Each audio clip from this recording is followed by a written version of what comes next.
મધ્ય ગુજરાતની સૌથી મોટામાં મોટી હોસ્પિટલ એટલે વડોદરા શહેરની એસએસજી હોસ્પિટલ. વડોદરા શહેરની એસએસજી હોસ્પિટલ ઘણી વખત વિવાદમાં જોવા મળે છે. વધુ એક વિવાદ સામે આવ્યો છે ને આ વખતે વિવાદ છે ફાયર સેફટીના સાધનોને લઈને.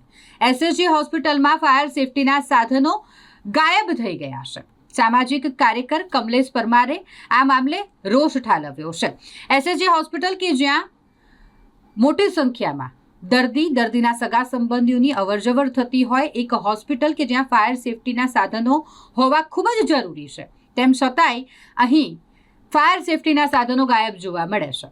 સામાજિક કાર્યકર દ્વારા સિક્યુરિટી એજન્સી સામે પણ સવાલો ઊભા કર્યા છે, કારણ કે ફાયર સેફટીના સાધનો ગાયબ થાય તો સૌથી મોટો પ્રશ્નાર્થ જ સિક્યુરિટી સામે ઊભો થાય છે, સુરક્ષા સામે ઊભો થાય છે. હાલ અહીં વાત કરીએ તો ફાયર સેફટીના અલગ અલગ વોર્ડમાં જ્યારે સાધનોનું ચેકિંગ કરવામાં આવ્યું, સામાજિક કાર્યકર કમલેશ પરમાર દ્વારા તેઓએ જાત તપાસ કરી તો અલગ અલગ વોર્ડમાં જે ફાયર સેફટીના સાધનો છે તેમાં ક્યાંક હોર્સ પાઇપ નથી, તો ક્યાંક ફાયર સેફટીના જે સાધનો હોય તેની જે મેઇન નળિકા હોય તે તૂટેલી હાલતમાં છે ને કેટલીક જગ્યાએ તો મેઇન નળિકા જ નથી. અને જેને લઈને હોસ્પિટલ તંત્ર સામે પણ સવાલો સામાજિક કાર્યકરે ઊભા કર્યા છે. પહેલાં પણ ફાયર ઓફિસર દ્વારા એસએસજી હોસ્પિટલને ફાયર સેફટી બાબતે નોટિસ ફટકારવામાં આવી છે, તેમ છતાંય ફાયર સેફટીના સાધનો રાખવામાં એસએસજી હોસ્પિટલ નિષ્ફળ સાબિત થયું છે. સાથે જ જ્યાં ફાયર સેફટીના સાધનો રાખવામાં આવે છે તે રૂમની વાત કરીએ તો ત્યાં કોઈ પણ સિક્યુરિટી ઉપસ્થિત નહોતું, કોઈ પણ માણસ ઉપસ્થિત નહોતું, અને જ્યાં ફાયર સેફટીના સાધનો રાખવામાં આવે છે તે રૂમ પણ ખુલ્લો હતો, ત્યાં તાળું પણ નહોતું લગાવવામાં આવ્યું. અને જેના કારણે સામાજિક કાર્યકર દ્વારા એસએસજી હોસ્પિટલની કામગીરી સામે, સિક્યુરિટી એજન્સીની કામગીરી સામે સવાલો ઊભા કરવામાં આવ્યા છે. ફાયર સેફટી બાબતે લાખો રૂપિયાનો ખર્ચ કરવામાં આવે છે. ફાયરની કામગીરી માટે કોન્ટ્રાક્ટ હેઠળ કામગીરી કરતા કર્મચારીઓની આ બેદરકારી સામે આવી છે, અને આવી બેદરકારી બદલ સસ્પેન્ડ કરવામાં આવે એવા કર્મચારીઓને તેવી માંગ કરાઈ છે. સાથે જ એજન્સીને બ્લેકલિસ્ટ કરવામાં આવે તેવી માંગ સામાજિક કાર્યકરે કરી છે. અહીં વાત કરીએ ફાયર સેફટી સુરક્ષા વ્યવસ્થાને લઈને તો જે ફાયર માટેના સાધનો મૂકવામાં આવ્યા છે તેમાં ક્યાંક હોર્સ પાઇપ નથી, ત્યારે કેટલીક જગ્યાએ ફાયરની મેઇન નળિકા તૂટેલી હાલતમાં છે. કેટલાક વોર્ડમાં તો ફાયરની નળિકા જ નથી. પહેલાં પણ ફાયર ઓફિસરે એસએસજી હોસ્પિટલને આ બાબતે નોટિસ ફટકારી છે, છતાંય એસએસજી હોસ્પિટલનું તંત્ર વધુ એક વખત નિષ્ફળ થયું હોય તેવા આ દ્રશ્યો સામે આવ્યા છે, ને જેને લઈને સામાજિક કાર્યકરે રોષ પણ વ્યક્ત કર્યો છે.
કોઈ ચોરી જાય આ રીતે ખુલ્લું મૂકીને જવાય. આ ફાયર બ્રિગેડ માટેનું છે અને આવું ખુલ્લું મૂકીને જતા રહે છે.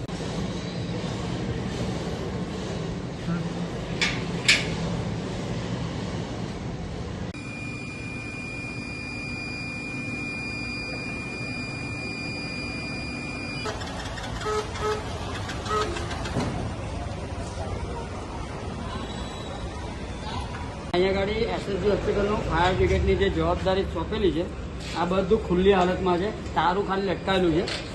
હવે આ કોઈ ચોરી કરી જાય તો જવાબદાર કોણ?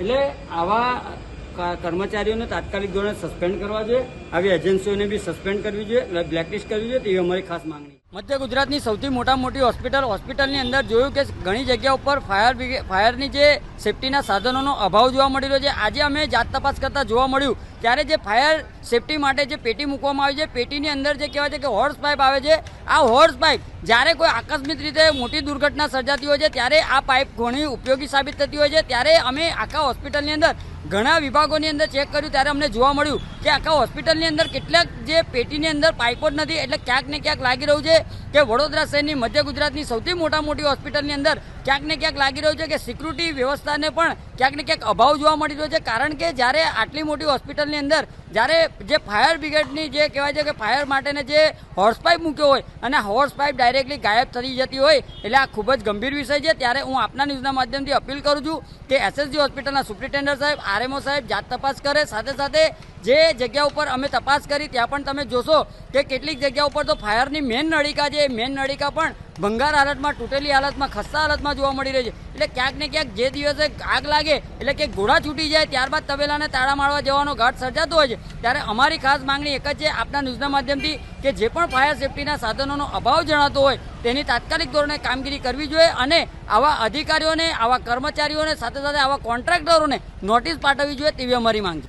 જે કહેવાય છે આખા મધ્ય ગુજરાતની સૌથી મોટી હોસ્પિટલ છે અને જ્યાં જે ફાયર કચેરી કહેવાય છે કે ત્યાં ગાડી જે સાધન સામગ્રી હોય છે, જે કહેવાય છે કે જે નવીન હોય છે કે જૂની ફાયર સેફટીના સાધનો હોય છે, આ તે જે જગ્યા ઉપર મૂકવામાં આવે છે એ જગ્યા ઉપર કોઈ પણ કર્મચારી પણ હાજર નથી. એટલે ક્યાંક ને ક્યાંક લાગી રહ્યું છે કે જે એજન્સીના કર્મચારીઓ હોય છે આ કર્મચારીઓની પણ ક્યાંક ને ક્યાંક બેદરકારી જણાય છે. એટલે અમારી ખાસ માંગણી એક જ છે કે જો કદાચ આ રીતની બેદરકારી જણાતી હોય તો આવા અધિકારીઓને, આવા કર્મચારીઓને તાત્કાલિક ધોરણે સસ્પેન્ડ કરવા જોઈએ અને આવી જે પણ એજન્સી છે એજન્સીને તાત્કાલિક ધોરણે બ્લેકલિસ્ટ કરવી જોઈએ. કારણ કે આ જે એસએસજી હોસ્પિટલમાં અનેક જે દર્દીઓ અને દર્દીના પરિવારજનો અહીંયા આગળ આવતા હોય ત્યારે જો કદાચ આકસ્મિક રીતે ઓચિંતી આગની ઘટના ઘટે તો જવાબદાર કોણ? એટલે ટૂંક સમય પહેલે જ જે ફાયર ચીફ ઓફિસર દ્વારા પણ એસએસજી હોસ્પિટલને અવારનવાર નોટિસ પણ પાઠવી છે, પરંતુ ક્યાંક ને ક્યાંક લાગી રહ્યું છે કે એસએસજી હોસ્પિટલનું તંત્ર ખાડે ગયું હોય તેમ સ્પષ્ટપણે જોવા મળી રહ્યું છે. ચોક્કસથી જે કહેવાય છે કે જ્યારે ઘોડા છૂટી જાય છે ત્યારબાદ તબેલાને તાળા મારવા જતા હોય તેવો ઘાટ સર્જાતો હોય છે. એટલે ખાસ કરીને જ્યારે